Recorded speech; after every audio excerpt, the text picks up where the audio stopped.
ओम भूर्भुवस्वः तत्सवितुर्वरेण्यं भर्गो देवस्य धीमहि धियो यो नः प्रचोदयात्।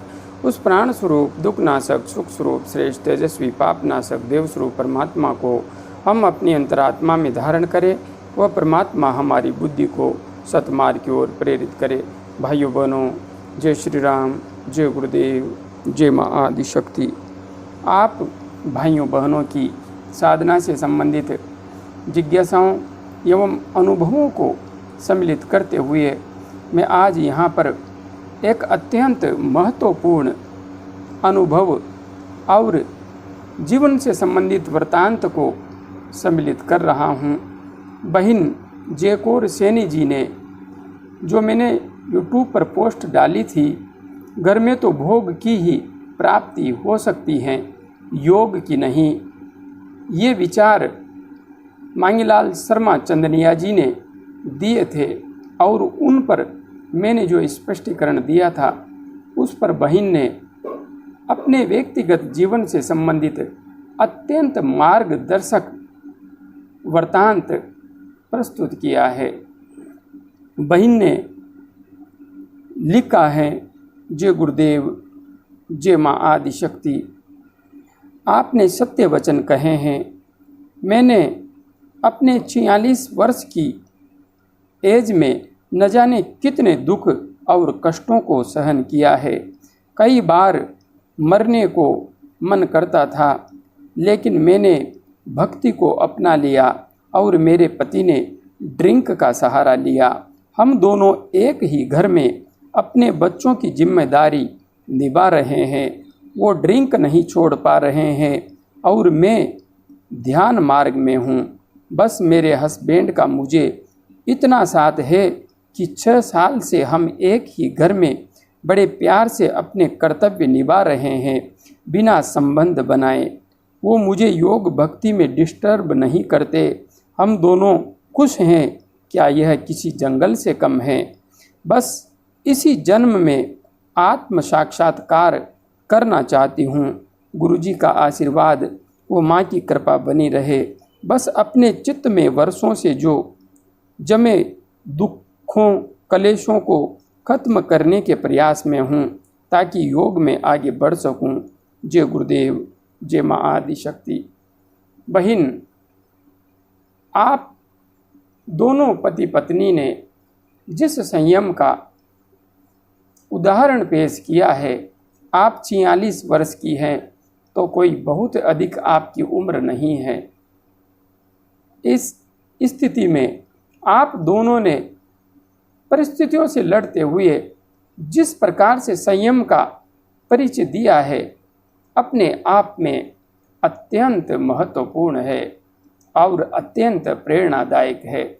हाँ, आपके जीवन में जो भी दुख आए, जो भी कष्ट आए, कहीं न कहीं आप उन कष्टों से ही परेशान होकर, दुखी होकर भक्ति के मार्ग में आ गई।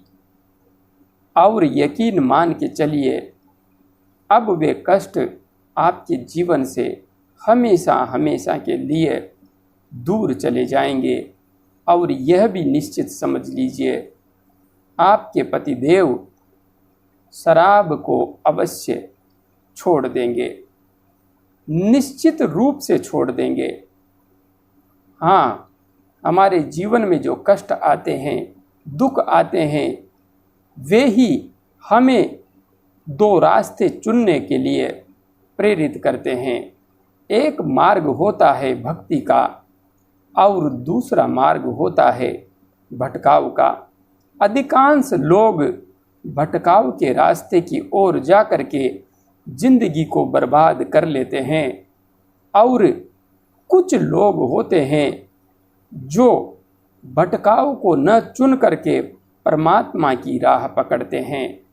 और जिस प्रकार से आपका जीवन एक उदाहरण है, कहीं न कहीं मेरा स्वयं का जीवन भी इसी प्रकार से उदाहरण है। किंतु हाँ, मेरा व्यक्तिगत जीवन बचपन से ही आध्यात्मिक रहा है।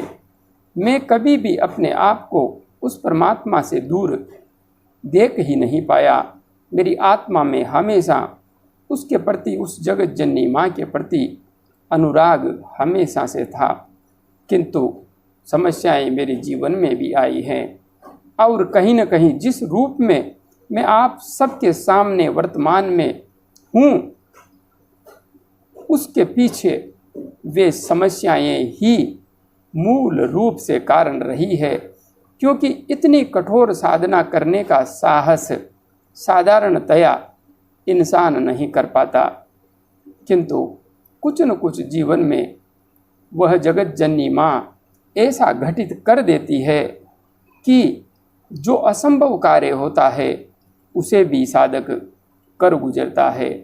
इसलिए आपका जीवन सबके लिए प्रेरणादायक है और यहाँ पर सबसे महत्वपूर्ण शिक्षा यही मिलती है कि व्यक्ति को जब चुनाव का अवसर प्राप्त हो तो उसे भटकाव के स्थान पर भक्ति को चुनना चाहिए, जप तप ध्यान को चुनना चाहिए। जो सहारा शराब पीकर मिल सकता है, नशे में डूब करके मिल सकता है, वही सहारा हमें मुसीबत के समय उस परमात्मा का हाथ पकड़ने से, उस परमात्मा की भक्ति करने से,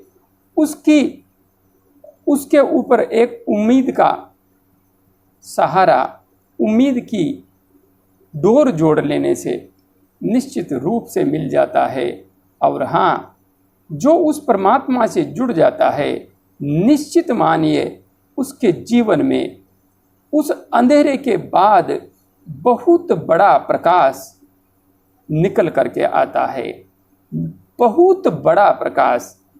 और यही तो आप मेरे जीवन में भी देख रहे हैं। और अभी तो इसकी शुरुआत ही है। अभी तो मुझे सारी दुनिया को मुट्ठी में भरना है और यही नियम आप सबके लिए भी लागू होता है। इसलिए कठिनाइयों से हार जाए वह इंसान ही क्या, कठिनाइयों से लड़ना ही वास्तविक रूप में पुरुषार्थी और सच्चे भक्तों की पहचान है। आपको मेरी शुभकामनाएं हैं, आशीर्वाद भी हैं। निश्चित रूप से आप अपने जीवन के सर्वोच्च लक्ष्य को प्राप्त करेंगी, भक्ति के मार्ग में भी और सामाजिक जीवन के क्षेत्र में भी निश्चित रूप से प्राप्त करेंगी। जय गुरुदेव, जय माँ आदिशक्ति।